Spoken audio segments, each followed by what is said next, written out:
warahmatullahi wabarakatuh. Innal hamdalillah, segala puji bagi Allah Subhanahu wa taala.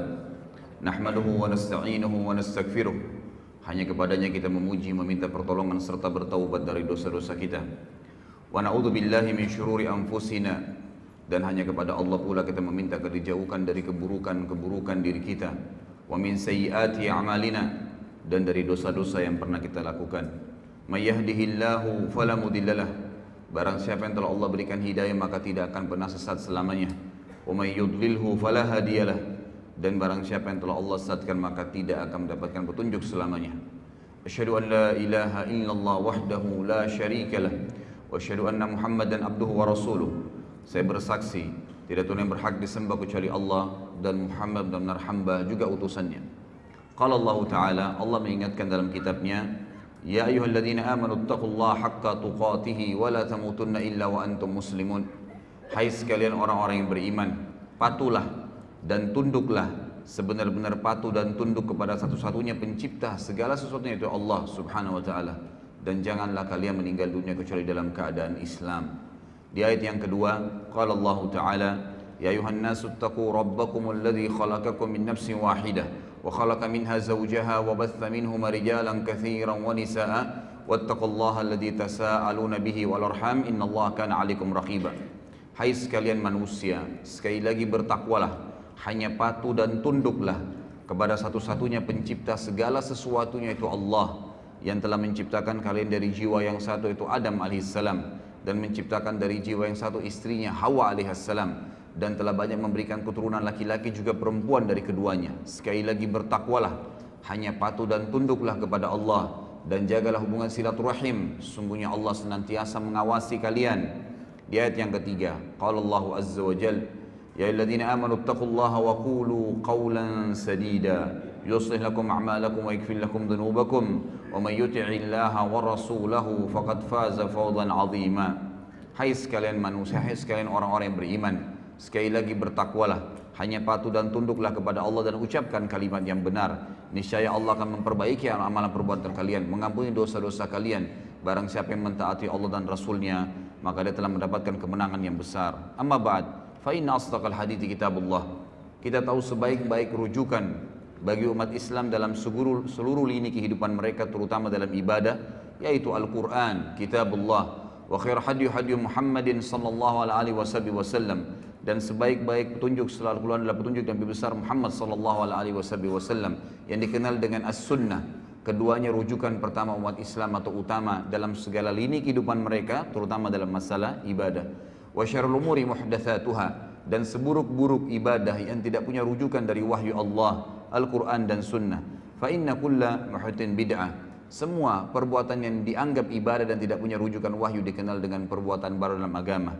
Wa nabidatun dhalalah, dan perbuatan baru itu akan membawa pelakunya pada kekeliruan dan kesesatan. Wa dalam final akan membawa pelakunya ke dalam api neraka. Bapak Ibu sekalian, ikhwah akhwat rahimani rahimakumullah.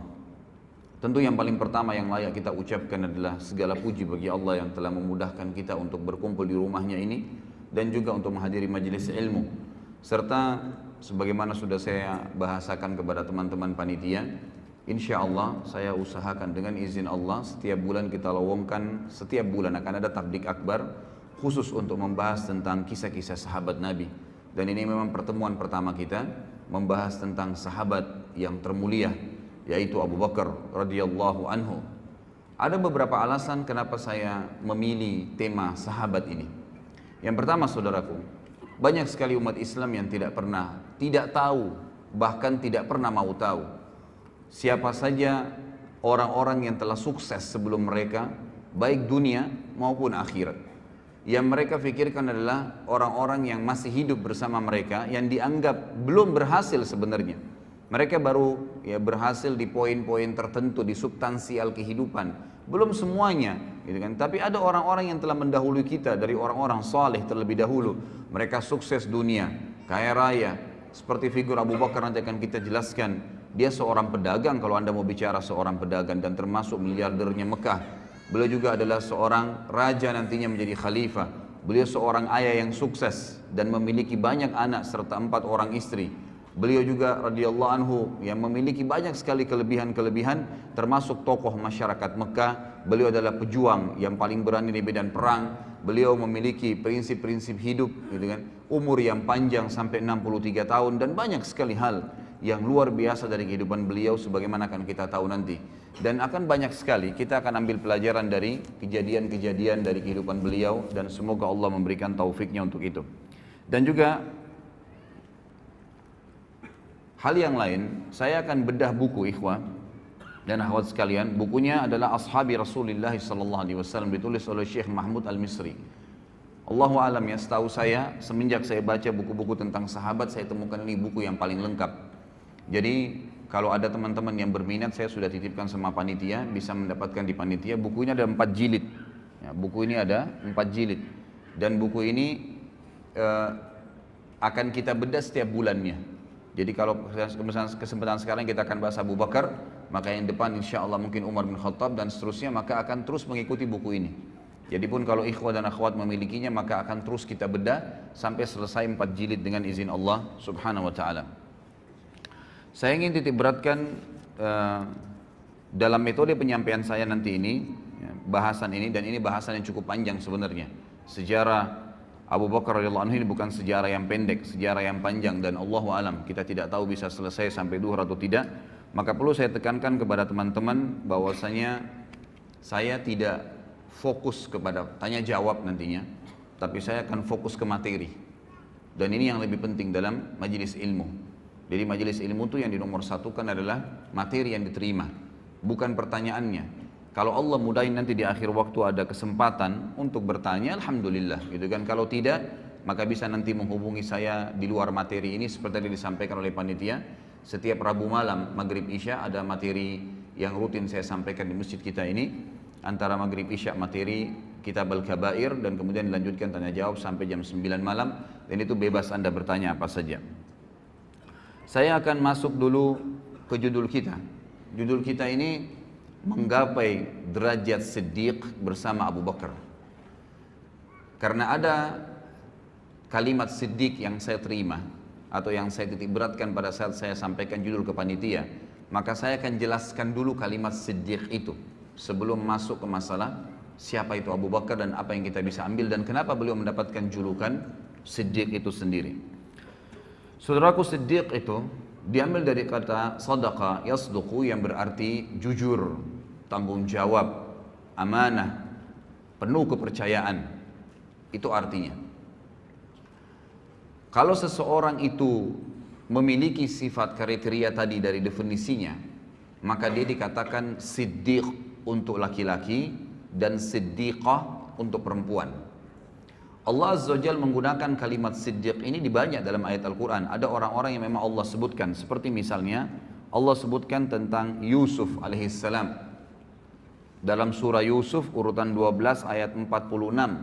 Allah subhanahu wa ta'ala berfirman, A'udzu billahi minasyaitonir rajim, Yusufu ayyuhas siddiq. Al-ayah. Tentu ada lanjutan ayatnya, tapi ini saksi bahasan. Wahai Yusuf, ya, orang yang siddiq.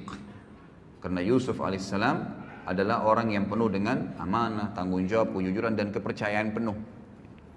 Kemudian juga Allah subhanahu wa ta'ala sebutkan tentang Ibrahim alaihissalam di dalam surah Maryam urutan 19 ayat 41. A'udzu billahi minasyaitonir rajim, wadhkur fil kitabi Ibrahim innahu kana siddiqan nabiyya. Al-ayah. Dan ingatlah tentang kisahnya Ibrahim. Penyampaian Allah tentang Ibrahim, sesungguhnya dia nabi, sesungguhnya dia seseorang yang siddiqan nabiyya. Dia adalah orang yang sangat jujur, penuh dengan kepercayaan, ya, apapun yang disampaikan tentang kebenaran dia akan dukung, dan dia juga seorang nabi. Kata para ulama tafsir di sini Allah Subhanahu wa taala mendahulukan memuji Ibrahim alaihissalam dengan siddiq sebelum nabi. Berarti siddiq ini punya kedudukan tersendiri karena sebab utama para nabi-nabi ditunjuk oleh Allah justru karena mereka punya sifat sidq. Jadi ini asasnya nanti kita akan titik beratkan. Jadi dengan adanya sifat sidq tadi, kejujurannya, amanahnya, tanggung jawabnya, kepercayaan penuh tentang kebenaran sehingga dia siap mempertahankan dan membela kebenaran tersebut, itu yang akan membuat Allah Subhanahu wa taala menunjuk mereka, memberikan mereka posisi ya sebagai nabi. Sebagaimana nanti akan kita titik beratkan banyak poin-poin masalah ini. Kemudian Allah Subhanahu wa taala juga menyebutkan tentang Maryam alaihissalam, ibunya Nabi Isa ya. Di dalam firman-Nya surah Al-Maidah urutan 5 ayat, ya ini kurang jelas saya tulis ya, sekitar 100 ayat 150-an. A'udzu billahi minasyaitonir rajim. Mal Masih ibnu Maryam illa rasulun qad khalat min qablihi ar-rusul wa ummuhu siddiqah. Kana ya'kulani at-ta'am. Unzur kaifa nubayyinu lahumul ayati thumma anzur anna yufakun. Sesungguhnya Masih ibnu Maryam, Nabi Isa alaihissalam adalah jelas seorang rasul, utusan Allah, dan telah terdahulu sebelumnya banyak rasul-rasul, dan ibunya adalah siddiqah. Ya, jadi di sini penggunaan untuk perempuan siddiqah. Jadi Maryam alaihissalam ini dia Maryam binti Imran bersaudara dengan Asia binti Imran, dan dua wanita ini adalah wanita yang sangat mulia. Mereka betul-betul siddiqah, jujur dari pertama masih kecil sampai mereka besar, itu tidak pernah tidak yakin dengan Allah Azza wa Jalla dan para nabi-nabi, sampai Allah karuniai dua perempuan ini melahirkan anak, dua-duanya nabi. Kalau dari Maryam lahirlah Isa, dan dari Asia adiknya Maryam itu lahir Yahya. Dua-duanya nabi alaihi wassalam. Dan ini yang ditemui oleh Nabi sallallahu alaihi wasallam di langit kedua pada saat Isra dan Mi'raj, bertemu dengan dua orang sepupu, Yahya dan Isa, karena ibu mereka bersaudara. Mereka berdua, kata Allah, si Maryam ya, alaihissalam dan anaknya Isa alaihissalam, mereka pernah makan atau mereka makan makanan seperti manusia biasa. Ini bantahan terhadap orang Nasrani yang mengatakan Isa adalah anak Tuhan. Maka lihatlah bagaimana kami menjelaskan kepada mereka ayat-ayat kami, dan lihatlah ya apa yang mereka responkan, apa yang mereka jawab. Tentu ada banyak ayat-ayat berhubungan dengan masalah hal-hal seperti ini, tapi saya mengambil beberapa cuplikannya. Allah Subhanahu wa taala menekankan tentang siddiq itu, dan ini yang kita titik beratkan ya. Sebelum menjelaskan Abu Bakar dan ikhwah sekalian, harapan saya dengan izin Allah Subhanahu wa taala, saya dan antum sekalian bubar dari pengajian ini insya Allah membawa sifat siddiq ini, karena ini target utama dan ini sifat luar biasa. Kalau antum milikin sifat ini, insya Allah antum jadikan ini sebagai pondasi menjalankan agama Allah, baik itu menjalankan perintah yang wajib ataupun sunnah, atau meninggalkan yang haram ataupun makruh, antum akan sangat tenang. Anda akan sangat tenang dalam mengerjakan perintah-perintah tersebut, dan juga sangat tenang dalam meninggalkan larangan-larangan tadi. Merasa memang nyaman sekali dan merasa menikmati yang halal dan meninggalkan yang haram. Kenapa? Karena pondasinya adalah sidq. Bagaimana betul-betul sebagaimana Allah ceritakan. Apa itu sidq? Allah tekankan di dalam Al-Quran, surah Al-Hadid urutan 57 ayat 19. A'udzu billahi minasyaitonir rajim. Walladzina amanu billahi wa rusulihi ulaika humus siddiqun wasyuhada'u 'inda rabbihim lahum ajruhum wa nuruhum walladzina kafaru wa kadzdzabu biayatina ulaika ashabul jahim. Terjemahannya, dan orang-orang yang benar-benar mengimani, meyakini keberadaan Allah dan seluruh rasul-rasulnya tidak terkecuali, sehingga apapun yang diperintahkan oleh Allah dan Rasulnya tidak ada keraguan dalam mengimaninya dan menjalankannya serta mempraktekannya. Nggak ada keraguan. Jenggot diperintahkan Nabi SAW langsung dilakukan, tidak ada keraguan. Sholat diperintahkan awal waktu, afdal azan, langsung sholat, tidak pakai peduli. Seseorang muslim harus disuruh tutup auratnya langsung, tidak pakai membantah, tidak pakai berfikir. Itu cirinya orang siddiq. Apapun, mau mengeluarkan uang atau mau mendapatkan pendapatan, ternyata kita khawatir itu adalah haram, bisa mengundang murkanya Allah, ditinggalkan seketika. Itu ciri siddiq. Orang yang benar-benar yakin kalau Allah larang maka pasti berbahaya buat dia, dan kalau Allah perintahkan pasti baik buat dia. Itu asasnya. Kalau ini antum jadikan sebagai pondasi agama, itu luar biasa. Inilah derajat siddiq. Kata Allah, dan orang-orang yang telah mengimani Allah, yakin keberadaannya, dan mengamalkan semua apa yang Allah inginkan, serta mengimani seluruh rasul, mengikuti mereka. Mereka lah orang-orang yang siddiq, dan juga yang dianggap jujur, dan tadi ya, penuh dengan kepercayaan. Dan juga mereka akan menjadi saksi-saksi di hadapan Tuhan mereka nanti, dan mereka akan mendapatkan cahaya yang sempurna, mereka akan mendapatkan pahala yang sempurna dan cahaya yang sempurna dari Tuhan mereka. Kata para ulama tafsir, cahaya ini adalah setiap orang melihatnya selalu merasa nyaman, selalu merasa dekat dengan Allah karena siddiqnya. Ya, jadi orang kalau siddiq itu, maka pada saat orang dekat dengannya selalu merasa dekat dengan Allah, selalu merasa dekat dengan surga, selalu berpikir akhirat, selalu menganggap remeh semua dunia dan kecil apapun yang berhubungan dengan kemaksiatan kepada Allah Subhanahu wa taala. Dan sungguhnya orang-orang yang kafir sebaliknya, kafir kepada Allah dan Rasul-Rasul serta membohongkan ayat-ayat. Gak ada surga, gak ada itu alam barzakh. Siapa yang bilang orang kalau ibadah itu dapat pahala banyak, sekian gunung, sekian ini dan seterusnya? Siapa yang bilang orang kalau kena maksiat itu lalu dihukum oleh Allah? Subhanallah, saya kemarin tabligh akbar di Makassar. Saya ngisi tema tentang kenalilah Tuhanmu kau akan bahagia. Pada saat saya jelaskan ikhwas sekalian, itu ayat atau hadis Nabi SAW tentang penciptaan langit, 7 lapis langit dan sampai Sidratul Muntaha, bagaimana besarnya Allah Azza wa Jalla, bagaimana besarnya singgasana. Itu ada yang bertanya, ya, mengatakan, dari mana Anda mengetahui bahwasanya langit itu seperti itu tadi yang diceritakan, dan bagaimana bisa Anda mengetahui ada Sidratul Muntaha, kemudian ada arsy-Nya Allah, dan Allah itu ada? Apakah Anda pernah ke sana? Begitu pertanyaannya. Luar biasa ini. Lalu saya bilang, yang dari tadi saya jelaskan 2 jam ini tentang Allah Azza wa Jalla ada, Nabi SAW yang sampaikan, ayat-ayat Al-Quran. Apakah Anda masih bertanya lagi, saya apakah pernah ke sana melihatnya? Sama saja dia mengatakan, saya tidak percaya, gitu kan. Ya kalau Anda nggak percaya silahkan. Ini orang jelas lawannya siddiq tadi. Sidq itu apapun yang disampaikan oleh Allah dan Rasulnya, apapun, tidak mungkin kita ragu, nggak boleh ragu. Sebagaimana nanti kita akan ambil dari pelajaran Abu Bakar radhiyallahu anhu yang luar biasa dalam, memang orang nomor 1 dalam orang yang mendapatkan gelar siddiq dari umat Muhammad sallallahu alaihi wasallam. Kata Allah, dan orang-orang yang kafir tidak meyakini dan membohongi ayat-ayat kami, maka mereka lah penghuni api neraka. Sebaliknya, tambahan juga ikhwah dan akhwat sekalian rahimani rahimakumullah, bahwasanya orang yang mencapai tingkat siddiq ini adalah orang-orang nanti akan diberikan surga tertinggi di akhirat nanti. Sebagaimana Allah Subhanahu wa taala menjelaskan dalam surah An-Nisa urutan 4 ayat 69. A'udzu billahi minasyaitonir rajim. Wa may yuti'illaha war-rasula fa ulaika ma'al ladzina an'ama Allahu 'alaihim minan nabiyyin was-siddiqin wasyuhada'i was-salihin wa hasuna ulaika rafiqa. Yang kurang lebih artinya, barang siapa yang mentaati Allah dan Rasulnya, semua yang Allah katakan dibenarkan, diamalkan, dipastikan tidak ada yang benar kecuali itu, dan juga diperintahkan oleh Rasulnya Muhammad SAW dipastikan benar, dan dia bangga dengan penampilan Islamnya, dengan makanan Islamnya, minuman Islamnya, ekonomi Islamnya, dengan politik Islamnya, semua dibenarkan, maka mereka lah orang-orang yang mendapatkan nikmat. Allah berikan nikmat dan Allah gabungkan mereka bersama dengan para nabi-nabi.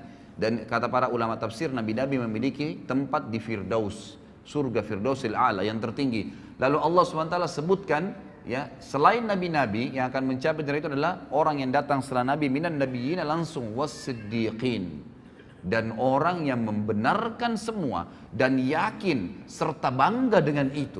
Memang kita bangga. Dan ini memang ikhwas sekalian, saya pilih tema ini luar biasa, saya dapatkan krisis kebanggaan muslimin sekarang terhadap agama mereka. Kita lihat seorang muslim tidak ada bedanya dengan orang kafir dari sisi pakaiannya, dari sisi cara bicaranya, tata bicaranya, makanan, jenis makanannya, usahanya. Berapa banyak orang subhanallah tidak bisa dibedain dari penampilannya antara muslimah dengan non muslim, muslim dengan muslimah. Padahal kalau kita datangkan seseorang Nasrani, laki-laki, kita berikan kepada dia kopi atau baju koko atau sebuah simbol Islam misalnya, pakaiannya. Kemudian kita datangkan seorang Nasrani laki-laki yang lain, lalu tanya dia agama apa orang itu, spontan dia akan mengatakan muslim karena ada simbolnya. Kalau orang siddiq, dia yakin bahwasanya pakaian ini yang Allah katakan walibasut taqwa dzalika khair, ini pakaian yang ada simat, ada contoh, ada ciri ketakwaan adalah yang paling baik. Orang tahu, oh ini orang dekat dengan Allah.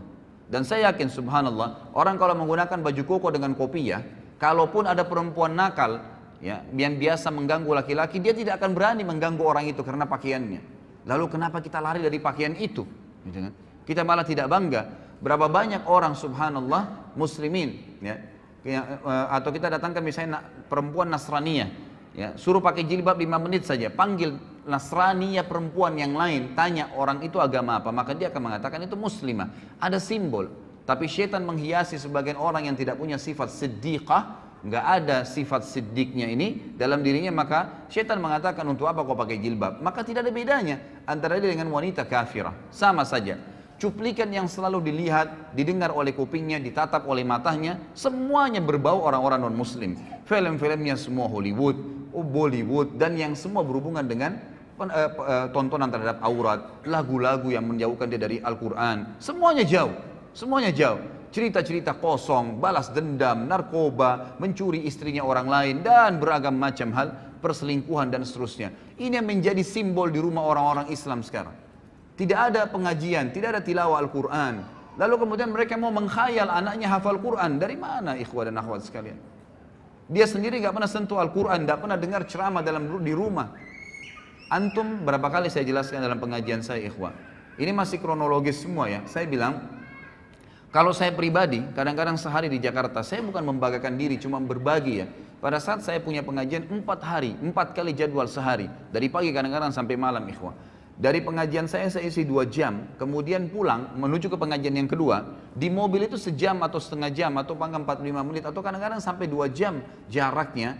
Itu saya dengarkan lagi ceramah, baik ceramah saya, baik tilawah Al-Quran, baik ceramah asatidzah, teman-teman da'i-da'i, atau saya dengarkan para masyayikh yang dari Saudi dalam bahasa Arab. Jadi saya tidak ada selah, tidak ada selang waktu di mana saya kosong gitu di mobil, atau saya lagi berzikir kepada Allah SWT. Saya coba lakukan, kemudian saya isi pengajian 2 jam lagi, jedah lagi antara pengajian kedua dan ketiga juga saya dengarkan lagi ceramah. Itu luar biasa, api iman dalam hati itu terus berkobar ikhwah.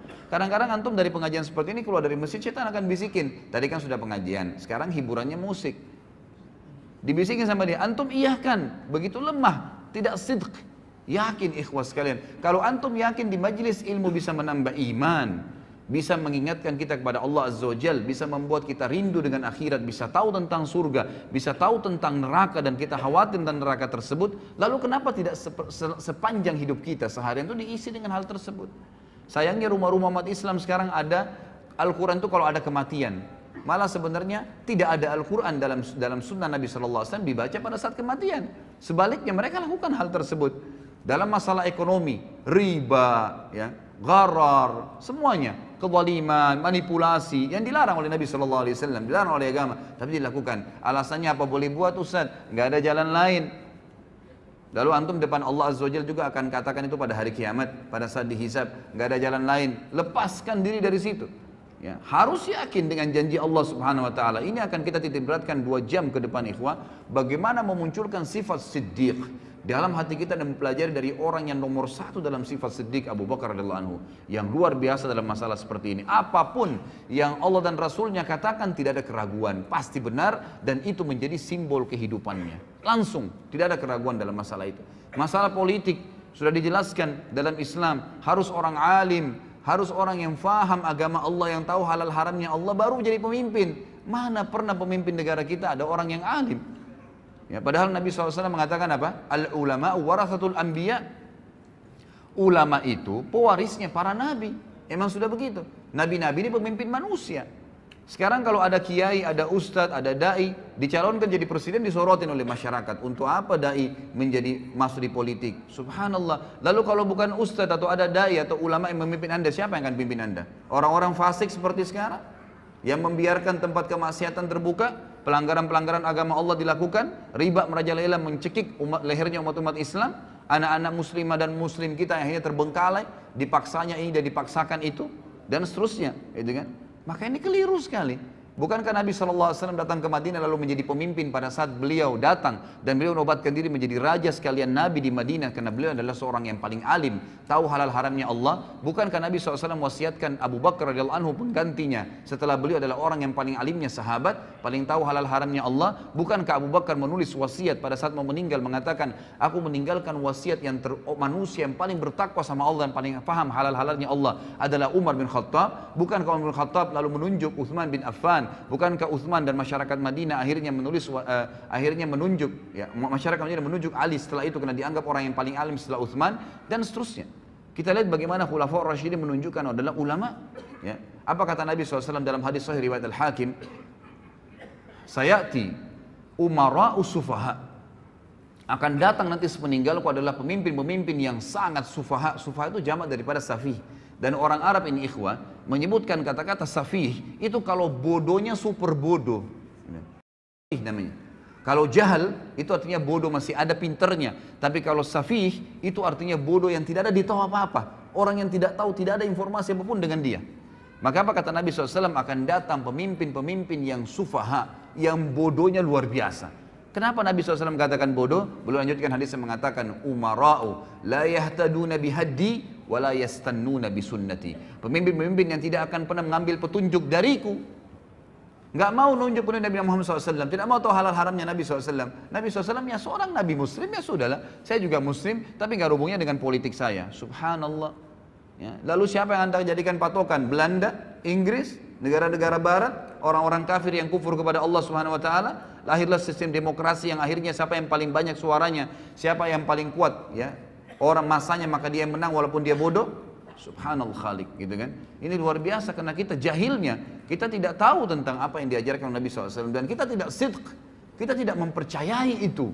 Seakan-akan ragu, benar nggak Islam nih? Benar nggak Islam itu bisa ngatur politik? Padahal 1345 tahun kita memimpin dunia. Bagaimana anda masih ragu dengan masalah itu? Lalu kata Nabi SAW, wa yastannuna bisunnati, dan tidak pernah ngikutin sunnah-sunnahku. Kita lihat sekarang negara-negara Islam. Jadi kacau balau, jadi gampang semuanya diobrak-abrik. Jadi gampang, tak naik pemimpin, ya tidak ada opsi lagi. Ini atau itu, dua-duanya nggak baik, dua-duanya begini. Karena anda tidak kembali kepada sistem yang sebenarnya. Allah Azza wa Jalla sudah tuntunkan di dalam kitabnya. Jadi kata Allah Subhanahu Wa Taala, dan orang-orang yang mentaati Allah dan Rasulnya dalam segala lini ikhwah. Al-Quran dan Sunnah di atas segalanya. Allah dan Rasulnya di atas segalanya. Di atas politik, di atas ekonomi, di atas rumah tangga, di atas jabatan, di atas pendapatan, di atas segala-galanya. Itu baru dikatakan orang itu sidq. Orang yang benar-benar yakin dan percaya penuh terhadap apa yang Allah dan Rasulnya turunkan. Barang siapa yang mentaati Allah dan Rasulnya, maka mereka lah yang akan bersama diberikan nikmat kepada nabi-nabi dan orang-orang yang siddiq, orang-orang yang terpercaya tadi, dan syuhada, orang yang mati syahid, wassalihin, dan orang-orang yang saleh, wa hasuna ulaika rafiqa, dan mereka lah sebaik-baik orang, ya, sebaik-baik orang. Baik ikhwas sekalian, sebelum masuk ke Abu Bakar juga, saya menemukan ada tema yang menarik dari buku ini. Sebelum jauh membahas masalah Abu Bakar radhiyallahu anhu, di sini ada disebutkan di buku ini. Nanti kalau anda memiliki buku ini atau antum memiliki buku ini, ada poin yang saya kemarin sempat terlintas membaca sepintas gitu. Lalu saya temukan memang ini poin yang tidak boleh luput dalam materi seperti sekarang kita ini. Ikhwah sekalian, demi Allah ikhwah, saya bersumpah di atas podium ini, kita ini umat yang terbaik, umat Islam, umat yang terbaik. Kita memiliki syariat yang paling sempurna dari Allah dan Rasulnya Muhammad SAW. Tidak boleh ragu dengan masalah itu. Kita tidak perlu agama lain. Kita tidak perlu dengan siapapun. Orang lain menjadikan umat Islam sebagai kiblat, iya. Tapi jangan kita yang berkiblat dengan mereka. Karena mereka berkiblat pada hal-hal yang melanggar dan kufur kepada Allah pencipta langit dan bumi. Sementara kita ini di bawah tuntunan pencipta langit dan bumi. Bagaimana bisa seorang muslim ragu? Dan ikhwas sekalian, kita akan bacakan dalil bagaimana umat Muhammad SAW adalah umat yang terbaik. Dan kita adalah umat memang yang mestinya memimpin dunia. Memang sudah begitu. Jadi tidak boleh ragu dengan masalah itu. Dengarkan ikhwah. Kata Allah Subhanahu Wa Taala di dalam Al-Quran, surah Al-Imran ayat 110. Kalau pegang buku ini bisa lihat halaman masih awal-awal ya, halaman 41. A'udzu billahi minasyaitonir rajim. Bismillahirrahmanirrahim. Kuntum khaira ummatin ukhrijat lin-nasi ta'muruna bil ma'rufi wa tanhauna 'anil munkari wa tu'minuna billah. Al-ayah. Kalian umat Islam, umat Muhammad SAW adalah sebaik-baik umat yang telah dilahirkan untuk siapa? Untuk manusia akhir zaman, untuk seluruh manusia dari zaman Adam alaihissalam sampai hari kiamat. Kalian adalah sebaik-baik umat, artinya kalian pemimpinnya, kalian yang harus jadi patokan, kalian harus jadi panduan, kalian yang menjadi contoh bagi orang lain. Dan kalian, sifat kalian adalah kalian selalu menyeru kepada yang ma'ruf. Apa yang Allah perintahin, selalu kalian bilang, nggak bisa tuh karena Allah larang, bisa tuh karena Allah yang bolehkan, selalu begitu. Rasulullah contohkan, Rasulullah nggak contohkan, itu sifatnya umat Islam. Menyeru kepada yang ma'ruf artinya yang Allah dan Rasulnya perintahkan. Wa tanhauna 'anil munkar, dan kalian melarang kemungkaran yang Allah dan Rasulnya larang. Hanya itu patokannya. Wa tu'minuna billah, dan kalian meyakini sepenuhnya tentang keberadaan Tuhan Allah Subhanahu wa taala.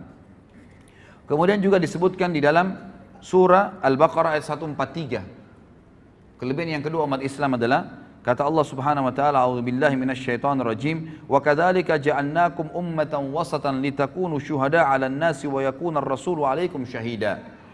Dan demikian pula kami menjadikan kamu hai umat Islam umat pertengahan. Tidak ada sesuatu yang berat sekali, tidak ada juga yang ringan sekali, di tengah-tengah. Sementara umat sebelum kita punya hal-hal yang berat. Kalau antum belum tahu, umat Nabi Musa alaihissalam itu kalau mereka berbuat dosa besar, taubatnya bukan kayak kita. Taubatnya kalau kita ini tinggal sesalin, tinggalin, selesai. Janji sama Allah tidak ulangin, diampuni dosanya. Kalau sama Nabi Musa, Pak. Kalau ada umatnya mengeluh, wahai Musa, saya baru berzina, saya baru buat dosa besar. Apa kata Musa alaihissalam dalam surah Al-Baqarah? Faktulu anfusakum, bunuh diri kalian. Berat itu. Buat dosa taubatnya bunuh diri. Zaman dulu. Umat Islam tidak seperti itu, enggak seberat itu, ringan, lebih ringan. Tidak juga terlalu menggampang-gampangkan permasalahan. Lalu dikatakan, agar kalian menjadi saksi atas perbuatan manusia dan agar Rasul Muhammad menjadi saksi atas perbuatan kalian. Di dalam hadis yang sahih diriwayatkan oleh Imam Bukhari dan juga dalam kitab Tafsir, ada sebuah hadis yang mulia dari Abu Sa'id Al-Khudri radhiyallahu anhu bahwasanya Nabi SAW bersabda, ini yang pegang buku di halaman 43 ya. Yud'a Nuhun yaumal qiyamah fayaqulu labbaika wa sa'daika ya rabbi fayaqulu hal ballagta ayyir risala fayaqulu na'am fayuqalu li ummatihi hal ballagakum fayaquluna ma atana min nadhir fayaqulu man yashhadu laka fayaqulu Muhammadun wa ummatuhu fayashhaduna annahu qad ballag wa yakunu ar-rasulu 'alaikum syahida fadzalika qawluhu jalla dzikruhu wa kadzalika ja'alnakum ummatan wasatan litakunu syuhada'a 'alan nasi wa yakuna ar-rasulu 'alaikum syahida. Pada hari kiamat nanti Nuh alaihissalam akan dipanggil oleh Allah, lalu dia menjawab, aku menjawab panggilanmu wahai Rabbku, aku penuhi panggilanmu. Allah bertanya, apakah engkau sudah menyampaikan risalah yang telah aku wajibkan terhadapmu? Nabi Nuh mengatakan, benar. Selama 950 tahun Nabi Nuh alaihissalam mendakwai kaumnya. Lalu umat Nabi Nuh ditanya oleh Allah, apakah Nuh sudah menyampaikan kepada kalian? Kata para ulama hadis, mereka sudah lihat neraka pada saat itu. Takut masuk neraka, apa jawaban mereka? Mereka menjawab, tidak ada seorang pun pembawa peringatan yang datang kepada kami. Artinya Nuh nggak benar nih, nggak pernah Nuh dampingin kepada kami. 950 tahun didakwai oleh Nabi Nuh alaihissalam. Allah bertanya kepada Nuh untuk menjelaskan posisi umat Muhammad SAW dan juga mendirikan hujjah ya, agar umat Nabi Nuh tidak bisa lagi mengelak. Kata Allah SWT kepada Nuh, siapa yang menjadi saksi untukmu? Nuh menjawab, Muhammad dan umatnya. Maka umat Muhammad SAW pun semuanya datang, tidak terkecuali, bersaksi bahwa Nuh telah menyampaikan dan Rasulullah SAW menjadi saksi atas mereka sebagaimana Allah telah firmankan dalam Al-Quran. Dan demikian pula kami telah menjadikan kamu umat Islam, umat pertengahan agar kamu menjadi saksi atas perbuatan manusia dan agar Rasul Muhammad menjadi saksi atas perbuatan kalian. Di dalam hadis yang lain kata Nabi SAW dari Jabir radhiyallahu anhu, hadis ini diriwayatkan oleh Ibnu Abi Hatim dengan sanad jayyid dan juga disebutkan dalam Al-Hafidh dalam Fathul Bari maksudnya. Kata Nabi SAW, ma min rajulin minal umami illa wadda annahu minna ayyatuhal ummah ma min nabiyyin kadzabahu qaumuhu illa wa nahnu syuhada'uhu yaumal qiyamah an qad ballaga risalatallahi wa nasaha lahum. Tidak ada seorang pun dari umat-umat sebelum kita, kata Nabi SAW, kecuali dia berharap berasal dari kita, wahai umat Islam. Ini perkataan Nabi ya, sekali lagi kata Nabi SAW, ketahuilah tidak ada seorang pun dari umat-umat sebelum kita, karena kita ini umat terakhir, gitu kan. Kecuali karena nabi-nabi mereka sampaikan nanti akan datang umat terakhir, nabinya paling sempurna, umatnya paling baik, paling banyak pengikutnya, paling pertama masuk surga, banyak kelebihan-kelebihan nanti. Lalu mereka kecuali berharap, semuanya berharap umat-umat sebelum kita, termasuk golongan kita ini. Termasuk golongan kita umat Islam. Tidak ada seorang nabi pun yang didustakan oleh kaumnya kecuali kita adalah saksi-saksinya pada hari kiamat bahwasanya dia telah menyampaikan risalah Allah dan menasihati mereka. Juga disebutkan di dalam hadis yang lain, ini mohon maaf saya tidak bisa bacakan semua karena hadisnya panjang. Saya pindah ke halaman setelahnya, halaman 45. Kata Nabi SAW dalam hadis yang sahih diriwayatkan oleh Ahmad dan Tirmidzi juga Ibnu Majah, dan ini dihasankan oleh Syekh Albani sebagaimana dijelaskan dalam footnote-nya. Kata Nabi SAW, innakum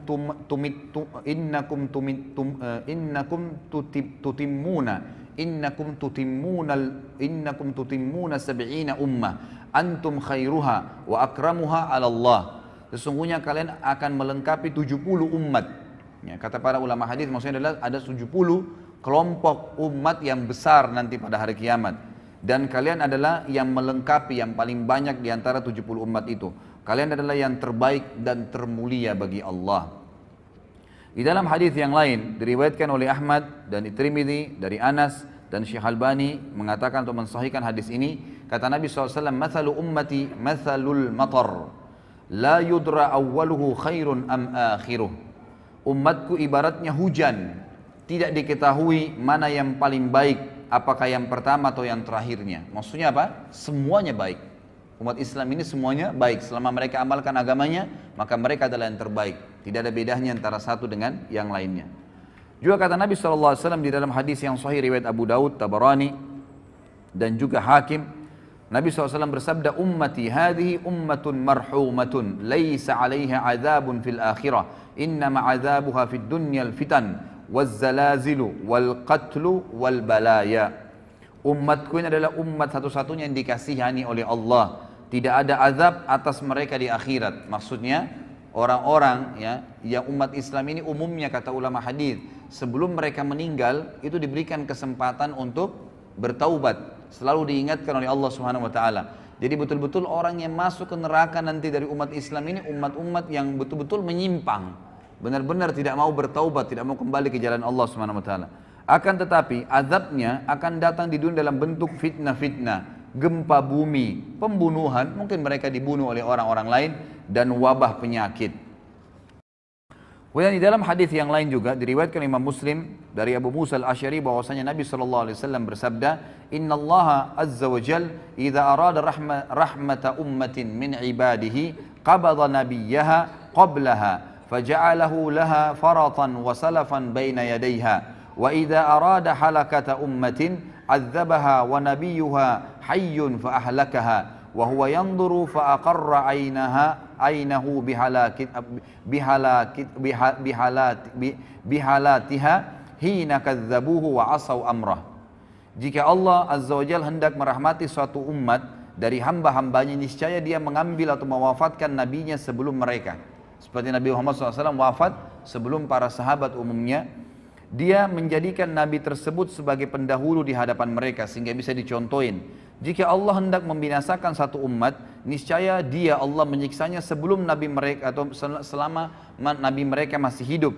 Allah membinasakan mereka sedangkan nabi mereka melihatnya. Seperti kasus Nabi Nuh, Nabi Lut, jadi dilihat. Dia membuatnya tenang dengan kebinasaan mereka manakala mereka mendustakan dan menyelisihi perintahnya. Kemudian juga kelebihan umat Muhammad SAW yang lain adalah hadis disebutkan oleh Ibnu Majah dan Baihaqi, disahihkan oleh Syekh Albani dari Abu Hurairah radhiyallahu anhu bahwasanya Nabi SAW bersabda, Inna Allah tajawaza li ummati amma tuwaswisu bihi suduruha atau suduruha ma lam ta'mal aw tatakallam bihi wa mastukriha alaih. Sesungguhnya Allah memaafkan umatku apa yang terbersit dalam hati mereka selama mereka belum melakukannya.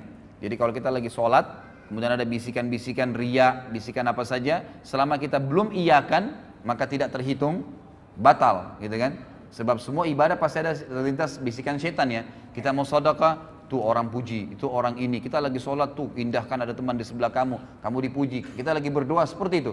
Selama kita nggak iyakan, maka tidak ada masalah. Tapi kalau kita sudah iyakan, baru terjadi riya itu, mendapatkan dosa. Seperti itu. Allah SWT memudahkan bagi umat ini seperti itu. Jadi Allah Subhanahu wa taala memaafkan umatku apa yang terbersih dalam hati mereka, maksudnya digoda oleh syaitan selama mereka belum melakukannya atau mengucapkannya, dan apa yang mereka dipaksa atasnya. Kalau dipaksa lakukan satu perbuatan, kalau tidak dia akan dibunuh. Seperti kasus Ammar bin Yasir, ya radhiyallahu anhu, pada saat ayahnya dan ibunya Ammar dan Sumayyah dibunuh oleh Abu Jahal, maka Ammar masih kecil, umurnya 7 tahun, 8 tahun. Ketakutan, disiksa sama Abu Jahal. Abu Jahal bilang, saya akan siksa kamu, saya tidak bunuh langsung, sampai habis semua kulitmu, sampai kamu kesakitan luar biasa dan kamu mati tersiksa, kalau kau tidak kufur kepada Muhammad. Maka kata Ammar, baiklah, apa yang kau mau wahai Abu Jahal? Kata Abu Jahal, katakan saya kufur kepada ya risalahnya Muhammad, kufur kepada kenabian Muhammad. Maka Ammar mengatakan, saya kufur kepada risalahnya Muhammad. Lalu Abu Jahal tidak puas, lewatlah unta betina. Lalu kata Abu Jahal, saya tidak akan lepaskan kau kecuali kau katakan unta ini Tuhanku. Maka Ammar pun berkata, unta ini Tuhanku, baru dilepas. Ammar bin Yasir radhiyallahu anhu waktu lepas dari azab merasa menyesal, ya terbebani hatinya. Kenapa tadi nggak sekalian biarin aja saya disiksa? Lalu dia datang kepada Nabi SAW mengatakan, umur 7 tahun, 8 tahun, ini luar biasa imannya. Lalu kata Ammar, ya Rasulullah, sambil nangis, bagaimana bisa ini? Saya tadi mengucapkan begini dan begitu ya Rasulullah, karena saya takut dibunuh. Kata Nabi SAW, wahai Ammar, kalau seandainya diulangin lagi kepadamu besok, ucapkanlah, selama memang bukan hatimu yang menginginkannya. Artinya memang dipaksa, gitu kan? Ini terlepas dari, ini adalah sebuah hal yang tidak dihukum bagi umat Muhammad sallallahu alaihi wasallam. Kemudian juga dikatakan oleh Nabi sallallahu alaihi wasallam di dalam hadis diriwayatkan oleh Ibnu Abi Asim dari Anas dan dihasankan oleh Syekh Albani dalam Sahihul Jami', kata Nabi SAW, Inna Allah Ta'ala kad ajara ummati min an tajtami ala dhalalah. Sesungguhnya Allah Ta'ala telah melindungi umatku sehingga mereka tidak bersepakat di atas kesesatan. Artinya selama mereka berpegang pada Al-Quran dan Sunnah, maka mereka insya Allah tidak akan sesat. Kemudian juga ya, di dalam hadis yang diriwayatkan oleh Imam Muslim dan Ahmad juga Nasai dari Hudzaifah radhiyallahu anhu, bahwasanya Nabi SAW bersabda, fuddilna 'alan nasi bi thalath, ju'ilat sufufuna ka sufufil malaika, wa ju'ilat lana al-ardu kullaha masjida, wa ju'ilat turbatuha lana tahura, idza lam najidil ma, wa u'titu hadhihi al-ayat min akhir suratil Baqarah min kanzin tahtal arsy lam yu'taha nabiyyun qabli. Kami diberikan umat Islam ini 3 keutamaan, kata Nabi SAW, atas semua manusia. Yang pertama, saf-saf kami dijadikan seperti safnya para malaikat. Ya, jadi memang pengaturan saf salat itu dianjurkan seperti safnya malaikat, sebagaimana sabda Nabi SAW kepada para sahabat dalam hadis Bukhari Muslim, tidakkah kalian mengatur saf kalian sebagaimana para malaikat mengaturnya? Lalu kata para sahabat, bagaimana malaikat mengatur saf mereka ya Rasulullah? Kata Nabi SAW, mereka menyempurnakan saf demi saf, setelah penuh baru pindah ke saf yang kedua, setelah penuh baru pindah saf ketiga, dan seterusnya. Yang kedua adalah seluruh bagian bumi ini dijadikan bagi kami sebagai masjid. Boleh dibangun masjid dimanapun tempatnya, selama tanah itu bukan tanah hasil rampasan atau yang haram, maka boleh dibangun masjid. Dan yang ketiga, debunya bumi ini dijadikan untuk kami sebagai alat bersuci jika kami tidak mendapatkan air. Bisa bertayamum dari mana saja, ya, debu yang ada. Dan diturunkan kepadaku ayat-ayat ini dari akhir surah Al-Baqarah, ya, dari perbendaharaan di bawah arsy-Nya Allah yang tidak diberikan kepada seorang nabi sebelumku. Kemudian juga tentu di sini ada banyak sekali ya hadis-hadis Nabi SAW yang mungkin saya tidak bisa bahas semua. Tentu saya berharap ikhwan dan akhwat bisa memiliki bukunya. Sekali lagi, karena buku ini akan kita bedah setiap bulannya dengan izin Allah. Kalaupun memang Allah memberikan ada halangannya, maka minimal Anda sudah memiliki buku rujukan yang saya jadikan sebagai referensi utama ini. Di sini ada banyak sekali ya, dan saya tutup dengan hadis ya, di mana Nabi SAW menyebutkan ada 2 hadis ya, yang pegang buku di halaman 53 langsung. Kata Nabi SAW di dalam hadis diriwayatkan oleh Ahmad dari Abu Bakar radhiyallahu anhu dan disahihkan oleh Syekh Albani dalam Sahihul Jami', kata Nabi SAW, "Utitu sab'ina alfan min ummati yadkhuluna al-jannata bighairi hisab, wujuhuhum kal qamari lailatal badr wa qulubuhum ala qalbi rajulin wahid." Fastazattu Rabbi Azza wa Jal fazadani ma'a kulli wahidin sab'ina alfa. Ini kemuliaan yang luar biasa. Aku diberikan 70.000 dari umatku yang masuk surga tanpa hisab. Wajah mereka seperti rembulan di malam purnama dan hati mereka di atas hati satu orang, artinya semuanya sama imannya. Aku lalu meminta tambahan kepada Rabbku, maka dia Rabbku memberiku tambahan. Setiap satu orang dari 70.000 itu ditambahkan 70.000 orang yang lain, sehingga masing-masing mereka bisa membawa 70.000. Jadi 70.000 kali 70.000, dan ini tidak ada bagi umat-umat sebelum kita. Ini luar biasa sekali Allah SWT berikan kepada kita. Kemudian dikatakan juga di dalam hadis yang lain,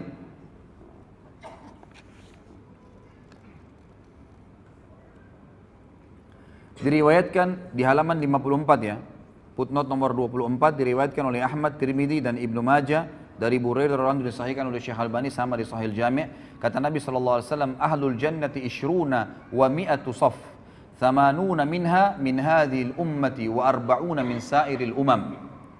Penduduk surga itu sebanyak 120 saf nanti jumlahnya, ya 120 saf.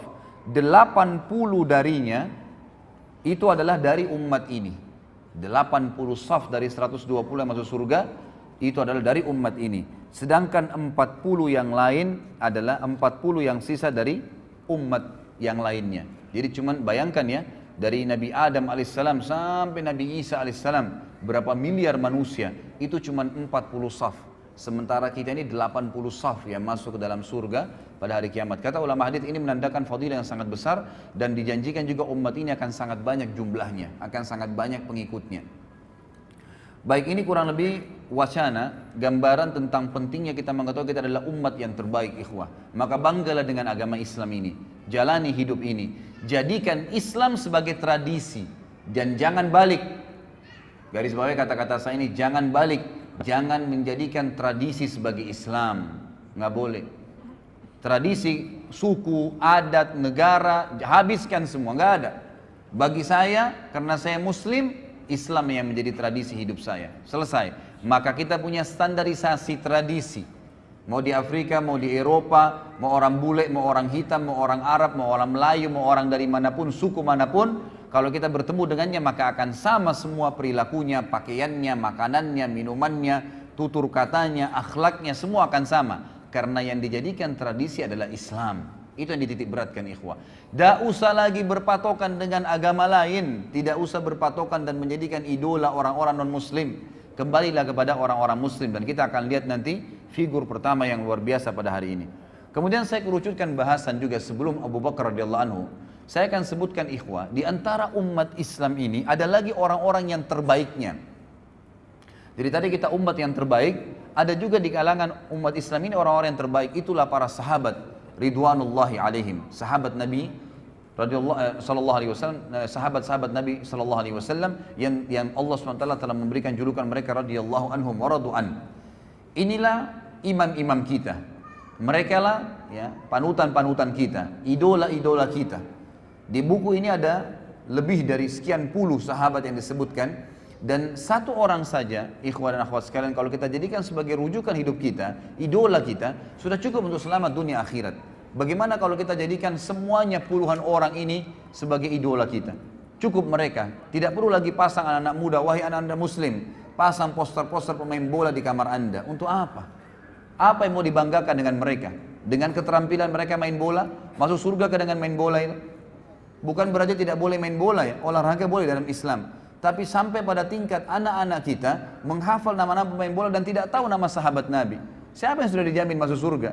Siapa yang sudah berjuang dan sebenarnya? Gitu kan? Ini hal-hal yang harus kita sadari dan kita fahamin. Maka kita harus kembali kepada para sahabat. Jadikan mereka sebagai idola-idola kita. Karena bukan mustahil ikhwah dan akhwat sekalian. Sahabat-sahabat terutama 10 yang jamin masuk surga ini. Sampai beritanya kepada kita. Ya, sampai sekarang seperti yang akan kita bahas nanti ini. Itu bukan mustahil. Ya, bukan cuma sebuah kisah dongeng yang diceritakan. Tapi kata para ulama, agar kita bisa mencontohin Abu Bakar, Umar, Uthman, Ali, Talha, Zubair, Abdurrahman ibn Auf, hafal nama-nama mereka, kisah-kisah mereka, tahu kehidupan mereka sehari-hari. Maka dengan begitu, ya, kita akan bersama-sama dengan mereka di surga. Bukan mustahil. Karena kita menciplak saja kehidupan mereka. Itulah yang diinginkan oleh Allah Azza wa Jal melalui sejarah-sejarah mereka yang tetap Allah kekalkan, gitu kan? Dan subhanallah, syaitan-syaitan ingin menyesatkan manusia dengan mencaci maki, mengkafirkan para sahabat ridwanullah alaihim yang telah Allah pilih mereka. Nanti kita akan baca sebentar lagi fadilah dan keutamaan para sahabat. Sehingga di sini ikhwah sekalian, kita tidak butuh lagi panutan siapapun kecuali mereka setelah Nabi Muhammad SAW. Yang pertama ikhwah sekalian, disebutkan dalam buku ini, Allah SWT menurunkan banyak sekali Al-Quran. Coba buka halaman 59 yang pegang bukunya. Sekali lagi ikhwah dan akhwat, kalau ingin memiliki bukunya ada di depan sama panitia, ya. Yang jelas kita membahas di sini jilid pertamanya. Surah Al-Ahzab, halaman 59 ayat 23. A'udzubillahi minasyaitonirrajim. Allah SWT mengekalkan dalam Al-Quran dibaca oleh setiap orang yang beriman tentang para sahabat. Ini ayat ini, satu ayat saja ini sudah cukup membantah orang-orang Syiah ini, yang betul-betul sampai berani mengkafirkan para sahabat. Apalagi figura yang kita bicara sebentar lagi tentang siapa dia. Kata Allah SWT, minal mu'minina rijalun sadaqu ma'ahadullah alaih. Faminhum man qadha nahbahu wa minhum man yantadir wa ma baddalu tabdila. Di antara orang-orang mukmin, maksudnya para sahabat. Ayat ini turun kepada para sahabat. Ada orang-orang yang menepati apa yang telah mereka janjikan kepada Allah. Maksudnya di sini ulama tafsir bilang mereka mati syahid. Mereka berusaha masuk medan perang supaya mati syahid dan Allah berikan apa yang telah Allah janjikan. Dan ada di antara mereka yang gugur dan ada pula di antara mereka yang masih menunggu ikut perang, belum mati, ikut perang yang kedua, terus begitu. Ya, karena yakin dengan apa yang Allah janjikan dengan mati syahid itu. Dan mereka sama sekali tidak mengubah janjinya, maksudnya tidak berubah, tidak murtad, tidak ragu, tidak bimbang. Kemudian dalam surah Al-Bayyinah ayat 8 Allah Subhanahu wa taala mengatakan radhiyallahu anhum wa radu an. Allah Subhanahu wa taala ridha kepada mereka dan mereka pun ridha kepada Allah. Mereka pun ridha kepada Allah. Kemudian dalam surah Al-Fath ayat 18 Allah terus memuji para sahabat. Ikhwah sekalian, kalau Allah sudah ridha kepada seseorang, Rabbul Alamin, Tuhan alam semesta, siapa lagi yang kita mau jadikan panutan selain mereka? Yang diridhoi oleh atasannya, diridhoi oleh presiden dan rajahnya, diridhoi oleh keluarganya dan istrinya atau suaminya? Jauh sekali. Diridhoi oleh pencipta langit dan bumi, radhiyallahu anhum wa radu an. Allah sudah ridha kepada mereka semua sahabat. Di sini jamak, radhiyallahu anhum, tidak terkecuali, gitu kan? Wa radu an, dan mereka juga ridha dengan Allah, ridha dengan agama ini. Mereka memilih itu. Kemudian juga dalam surah Al-Fatih ayat 18, halaman 60-nya, A'udzubillahi minasyaitonirrajim, kata Allah SWT, laqad radiyallahu 'anil mu'minina idh yubayyi'unaka tahta asy-syajarati fa'alima ma fi qulubihim fa'anzala as-sakinata 'alaihim wa athabahum fathan qariba. Sungguh Allah telah meridai orang-orang yang beriman. Siapa mereka itu? Sahabat di sini. Ketika mereka berjanji kepadamu, hai Muhammad. Siapa di antara kita pernah ketemu dengan Nabi SAW? Tidak ada. Yang pernah ketemu adalah para sahabat. Ayat ini turun kepada mereka. Kata Allah SWT, sungguh Allah telah meridhahi orang-orang mukmin ketika mereka berjanji setia kepadamu, hai Muhammad, di bawah pohon. Dia mengetahui apa yang ada dalam hati mereka. Maksudnya Allah tahu hati-hati para sahabat yang bersih dari kekufuran. Lalu dia Allah memberikan ketenangan atas mereka dan memberikan balasan kepada mereka dengan kemenangan yang dekat. Kemudian juga dalam surah Al-Fath ayat 29. Terus bertubi-tubi Allah jelaskan tentang siapa sahabat ini. Inilah idola kita, saudaraku.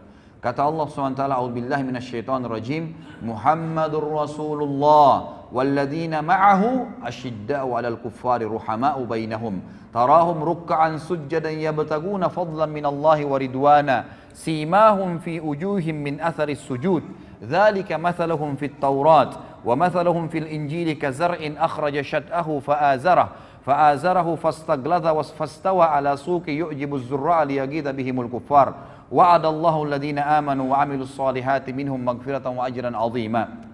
Muhammad itu, kata Allah SWT, adalah benar-benar utusan Allah. Dan orang-orang yang bersama dengan dia. Siapa orang bersama dengan Nabi SAW? Kita kan? Orang-orang yang nanti belum lahir kan? Orang yang hidup bersama Nabi SAW, sahabat. Makanya para ulama memberikan definisi sahabat adalah orang yang melihat Nabi SAW dengan mata kepalanya, beriman dengan Nabi SAW dan meninggal dalam keyakinan tersebut. Itu namanya sahabat. Di sini dipuji oleh Allah SWT. Mereka bersama dengan Muhammad, mereka bersikap tegas terhadap orang-orang kafir. Dan mereka berkasih sayang sesama mereka. Kalian melihat mereka ruku dan sujud. Ini cirinya para sahabat. Selalu sibuk dengan ruku dan sujud saja, ibadah kepada Allah SWT. Mencari karunia Allah dan keridhaannya. Pada wajah mereka tampak tanda-tanda bekas sujud. Di dahi mereka hitam. Demikianlah sifat-sifat mereka yang diungkapkan dalam Taurat. Dan juga diungkapkan dalam Injil.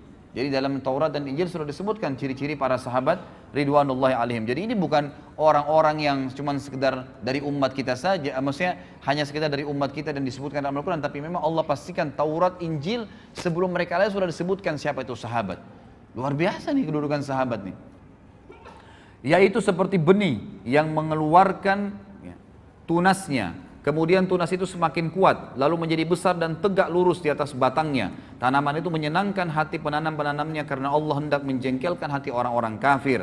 Dengan kekuatan orang-orang yang beriman, Allah menjanjikan kepada orang-orang yang beriman dan mengerjakan kebajikan di antara mereka, sahabat, gitu kan, ampunan dan pahala yang besar. Juga ayat yang lain, Allah SWT menyebutkan dalam surah Al-Hasyr, ayat 9 dan ayat 8 dan ayat 9. Ini semua tentang sahabat nih. Ya, kita bayangkan luar biasanya bagaimana Allah memuji sahabat dalam Al-Quran, dan luar biasanya bagaimana orang-orang Rafidah dan orang Syiah berani mengkafirkan para sahabat yang Allah menyebut mereka sebagai orang yang beriman. Ini luar biasa nih, ya. Sampai mereka mengangkat bendera untuk membunuh, ya, orang-orang yang sudah mengikuti Nabi SAW, ini sahabat-sahabat Nabi. Dan sampai saya dengarkan cuplikan salah satu tokoh orang-orang Syiah sekarang di Iran. Dia membahasakan dalam bahasa Arab gitu kan, tapi saya tidak ingat namanya. Tadi sempat saya lihat terlintas ada cuplikannya di YouTube gitu kan. Dia sempat mengatakan munculnya orang-orang teroris sekarang yang banyak membom sana sini dan membunuh-bunuh ini, itu karena memang mereka ya tidak faham tentang agama ini. Kemudian mereka-mereka ini sebenarnya cuma substansial, cabang-cabang kecil dari induk-induk pemimpin-pemimpin mereka. Saya pikir yang mereka mau sebutkan ini ulama-ulama sunni yang sekarang. Ternyata mereka bilang apa? Kalimatnya dia bilang apa? Pimpinan-pimpinan mereka adalah Abu Bakar, Umar, Aisyah, sahabat. Yang mestinya ini akar-akarnya semua ini yang kita harus putuskan. Dan kita kafirkan, kita perangin. Sehingga tidak muncul lagi teroris. Luar biasa. Ya, na'udzubillah, alaihimul la'nah. Allah SWT akan melaknat mereka dengan cara seperti ini. Apa kata Allah kekal ikhwah dalam Al-Quran? Al-Quran bukan buku yang saya tulis. Firman Allah SWT dalam surah Al-Hasyr ayat 8 dan ayat 9. A'udzu billahi minasyaitonir rajim. Lil fuqara'il muhajirin alladziina ukhriju min diyarihim wa amwalihim yabtaguna fadlan minallahi wa ridwana.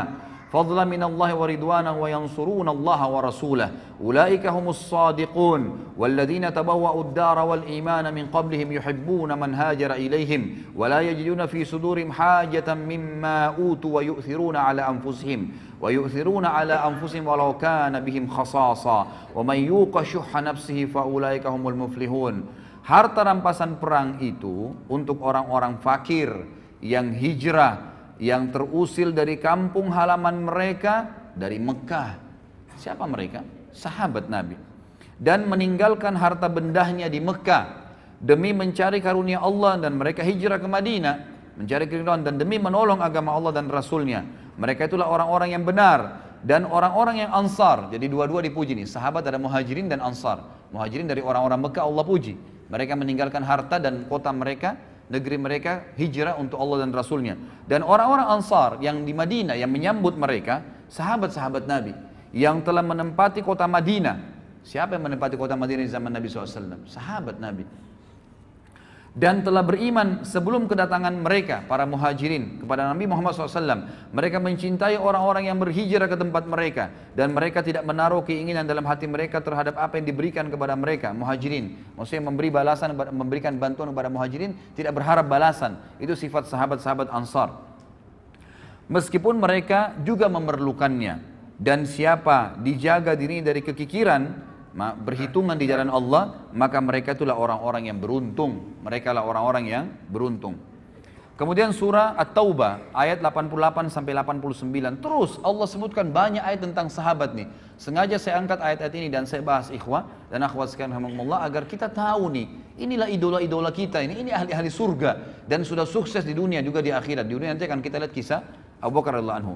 Kata Allah SWT At-Taubah 88-89, a'udzubillahi minasyaitonirrajim, lakinir rasul walladzina amanu ma'ah jahadu bi amwalihim wa anfusihim wa ulaika lahumul khairat wa ulaika humul muflihun a'addallahu lahum jannatin tajri min tahtiha al-anharu khalidina fiha dzalikal fawzul azim. Tetapi Rasul dan orang-orang yang beriman bersama dia, beriman kepada Nabi Muhammad sallallahu alaihi wasallam, sahabat, mereka berjihad dengan harta dan jiwa. Mereka itu memperoleh kebajikan. Mereka itulah orang-orang yang beruntung.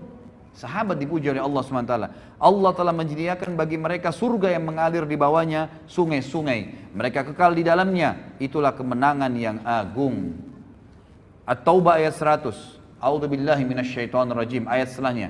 Was-sabiquna al-awwaluna minal muhajirin wal ansari walladzina ittaba'uhum bi ihsan. والذين اتبعوهم بإحسان رضي الله عنهم ورضوا عنه وعد لهم جنات تجري تحتها الأنهار خالدين فيها أبدا ذلك الفوز العظيم. Dan orang-orang yang terdahulu lagi yang pertama-tama masuk Islam dari golongan muhajirin dan ansar. Kata ulama tafsir, penyebutan Allah SWT muhajirin ansar memastikan tidak mungkin orang lagi mendustakan kalau ini turun kepada para sahabat ridwanullah alaihim, karena tidak ada orang yang berjulukan Muhajirin dan Ansar kecuali para sahabat Nabi. Dan orang-orang yang mengikuti mereka dengan baik setelah itu. Semua orang yang mengikuti para sahabat setelah meninggalnya sahabat dan Nabi SAW, Allah ridho kepada mereka. Dan mereka pun ridho kepada Allah. Allah menyediakan bagi mereka surga-surga yang mengalir di bawahnya sungai-sungai. Mereka kekal di dalamnya selama-lamanya. Itulah kemenangan yang agung. Ikhwah akhwat sekalian, ikuti para sahabat, sahabiat Nabi, pertahankan sampai malaikat maut mencabut ruh anda, maka pasti kita akan masuk surga. Allah yang berfirman, Allah sediakan surga yang di bawahnya mengalir sungai-sungai. Gak usah pusing lagi dengan artis fulan, idola profesor, doktor ini. Sibuk dengan sahabat Nabi ridwanullahi alaihim. Wallahi ikhwah, Abu Bakar gak punya ijazah dari Amerika, Umar gak punya ijazah dari Eropa, tapi memimpin negara menjadi orang yang sangat adil, dan mereka kaya raya, pedagang yang berhasil, keturunannya semua sukses. Ya, kita akan lihat bagaimana Abu Bakar dalam kehidupannya luar biasa.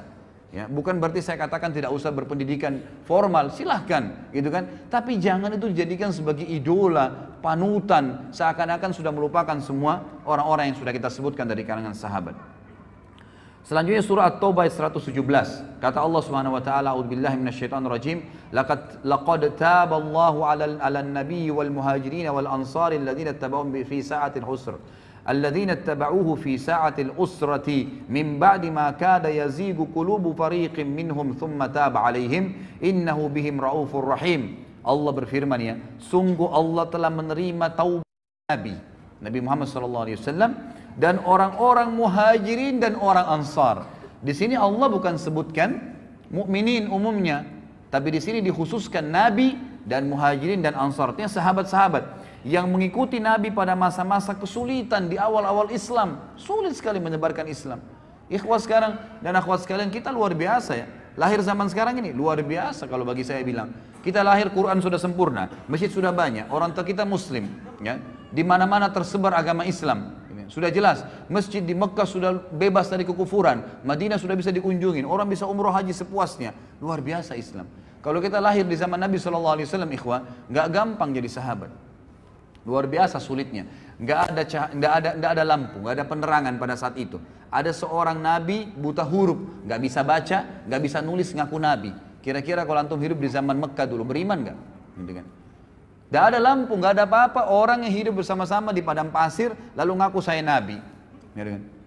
Apalagi nanti kita bahas masalah Isra dan Mi'raj, ada borak, kuda bersayap, terbang, perjalanan Palestina Mekah sebulan bisa ditempuh dalam satu malam. Mungkin kita bersama dengan Abu Jahal, naudzubillah, gitu kan. Tapi kita hidup sekarang luar biasa, hidup dengan sahabat itu masa-masa kesulitan, luar biasa mereka bisa beriman pada saat itu. Setelah hati segolongan dari mereka hampir berpaling, kemudian Allah menerima taubat mereka. Sungguhnya Allah Maha Pengasih lagi Maha Penyayang terhadap mereka. Kemudian juga ayat yang lain, dan ini saya angkat saja ayat yang terakhir karena ini cukup banyak dalilnya. Dalam surah Al-Kahfi, ya.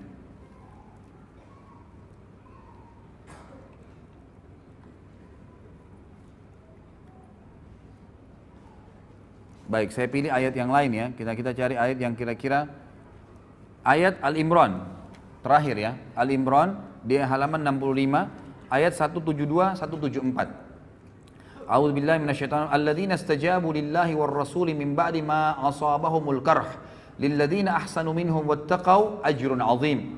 Alladzina qala lahumun nasu innan nasa qad jama'u lakum fakhshawhum فزادهم إيمانا وقالوا حسبنا الله ونعم الوكيل فانقلبوا بنعمة من الله وفضل لم يمسسهم سوء واتبعوا رضوان الله والله ذو فضل عظيم.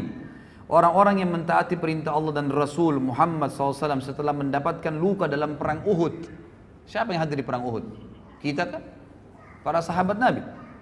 Orang-orang yang berbuat kebajikan dan bertakwa di antara mereka, para sahabat, mendapatkan pahala yang besar, yaitu orang-orang yang mentaati Allah dan Rasulnya. Yang ketika ada orang-orang yang mengatakan kepada mereka di perang Uhud, orang-orang Quraisy telah mengumpulkan pasukan untuk menyerang kalian, karena itu takutlah kepada mereka. Apalagi berita Muhammad SAW telah terbunuh pada saat itu.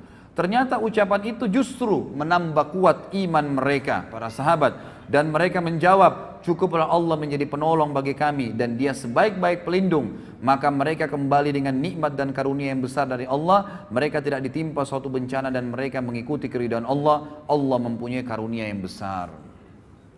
Ini ayat-ayat ikhwah dan cukup banyak ayat-ayat yang lain, tapi kita suka sampai sini ayatnya. Saya akan angkat di sini perkataan Ibnu Mas'ud tentang para sahabat Nabi.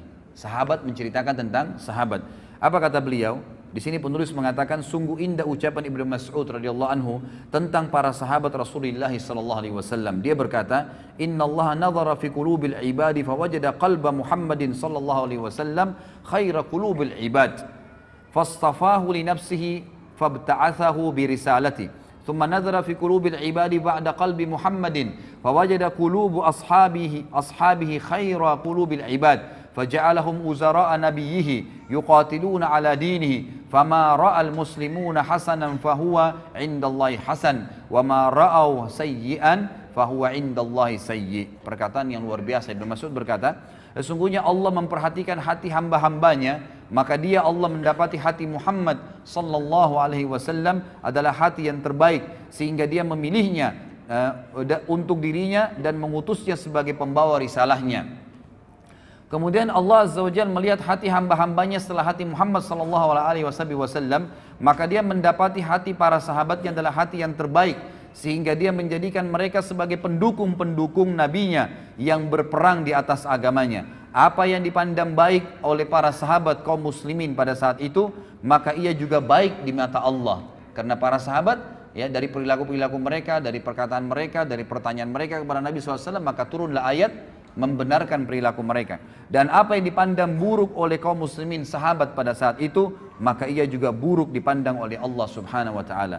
Juga Ibnu Mas'ud pernah berkata, "Man kana mustanna falyastanna biman qad mat, fa innal hayya la tu'manu alaihi al-fitnah." فأولئك أصحاب محمد صلى الله عليه وسلم أبر هذه الأمة قلوبا وأعمقها علما وأقلها تكلفا